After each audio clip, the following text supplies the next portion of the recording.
નમસ્કાર વાલા પેન્શનર મિત્રો અને નિવૃત્ત કર્મચારી મિત્રો, ભાઈઓ તથા બહેનો, સ્વાગત છે આપનું આપણી આ યુટ્યુબ ચેનલ ભાવેશ મકવાણા ન્યૂઝમાં। તો મિત્રો, આજના પેન્શન સમાચારમાં આપણે વાત કરવાના છીએ પેન્શનરો અને નિવૃત્ત કર્મચારીઓને આ મહિનાના પેન્શન સાથે આવશે 20% એક્સ્ટ્રા પેન્શન। તો મિત્રો, વિડીયોમાં સંપૂર્ણ વિગતવાર વાત કરવાના છીએ, એટલે વિડીયો તમે ખાસ અંત સુધી જોઈ લેજો।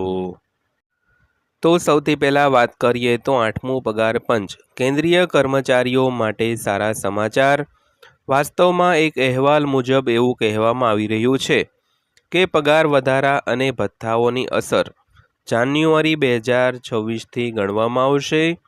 તો તમને જણાવી દઈએ કે કેન્દ્ર સરકારના લગભગ 50 લાખ કર્મચારીઓ અને 60 લાખ પેન્શનરોને આનો સીધો લાભ મળવાનો છે મિત્રો।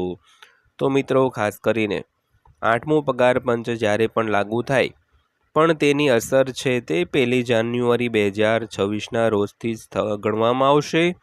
તો ખાસ કરીને કેન્દ્ર અને રાજ્ય સરકારના જે પણ કાંઈ કર્મચારીઓ અને પેન્શનરો છે તે તમામને આનો લાભ 1 જાન્યુઆરી 2026ના રોજથી લાગુ ગણવામાં આવશે મિત્રો।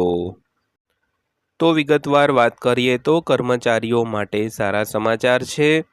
તો જોઈન્ટ કન્સલ્ટિવ મશીનરી એટલે કે જેસીએમના નેતાઓએ કહ્યું છે કે 8મું પગાર પંચ 1 જાન્યુઆરી 2026થી લાગુ થવું જોઈએ।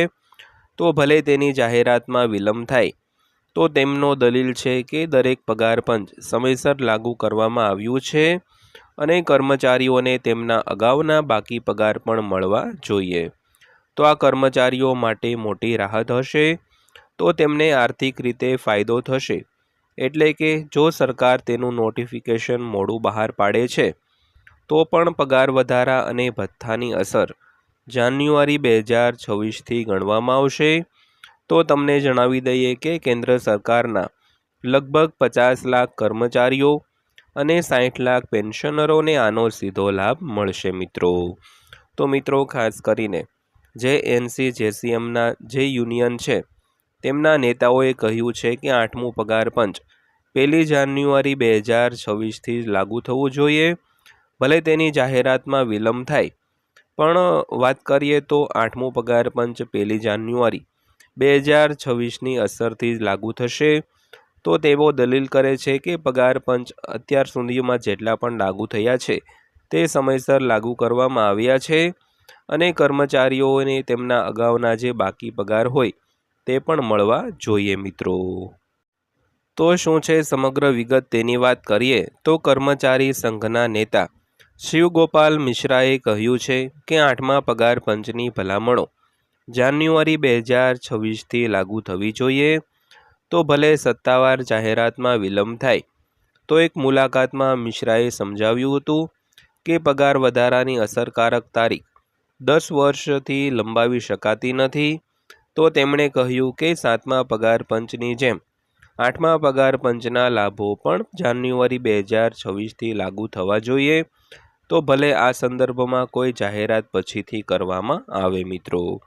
તો મિત્રો, ખાસ કરીને જે કર્મચારી સંઘના નેતા છે તે શિવગોપાલ મિશ્રાએ જણાવ્યું હતું કે 8મા પગાર પંચની ભલામણો છે તે જાન્યુઆરી 2026થી જ લાગુ કરવામાં આવે અને એક મુલાકાતમાં મિશ્રાએ એ પણ સમજાવ્યું હતું કે પગાર વધારાની અસરકારક તારીખ 10 વર્ષથી વધુ લંબાવી શકાતી નથી। તો તેમણે એમ પણ કહ્યું હતું કે 7મા પગાર પંચની જેમ 8મા પગાર પંચના લાભો પણ જાન્યુઆરી 2026થી લાગુ થવા જોઈએ। તો ભલે આ સંદર્ભમાં કોઈ જાહેરાત પછીથી કરવામાં આવે। તો ઓલ ઇન્ડિયા રેલવે એમ્પ્લોઈઝ ફેડરેશનના જનરલ સેક્રેટરી મિશ્રાએ જણાવ્યું હતું કે 8મા પગાર પંચની રચના અને તેમની ભલામણોના અમલીકરણમાં સમય લાગશે। તો પહેલાં કમિશન હિતધારકો પાસેથી સલાહ લેશે, પછી સરકારને તેની ભલામણો આપશે અને તે પછી જ સરકાર તેને મંજૂરી આપશે। તો મિશ્રાએ ભાર મૂક્યો હતો કે આ સમગ્ર પ્રક્રિયામાં વિલંબ થઈ શકે છે, પરંતુ કર્મચારીઓ માને છે કે પગાર વધારાની અસરકારક તારીખ 1 જાન્યુઆરી 2026 હોવી જોઈએ। તો ભલે તે અમલમાં વિલંબિત થાય। તો 7મા પગાર પંચનું ઉદાહરણ આપતા મિશ્રાએ યાદ અપાવ્યું છે કે પગાર વધારો 1 જુલાઈ 2016થી લાગુ કરવામાં આવ્યો હતો, પરંતુ કર્મચારીઓને જાન્યુઆરી 2016થી શરૂ થતા 6 મહિના માટે બાકી રકમ ચૂકવવામાં આવી હતી। તેવી જ રીતે કર્મચારીઓને આ વખતે પણ તેમના બાકી રકમ મળવા જોઈએ।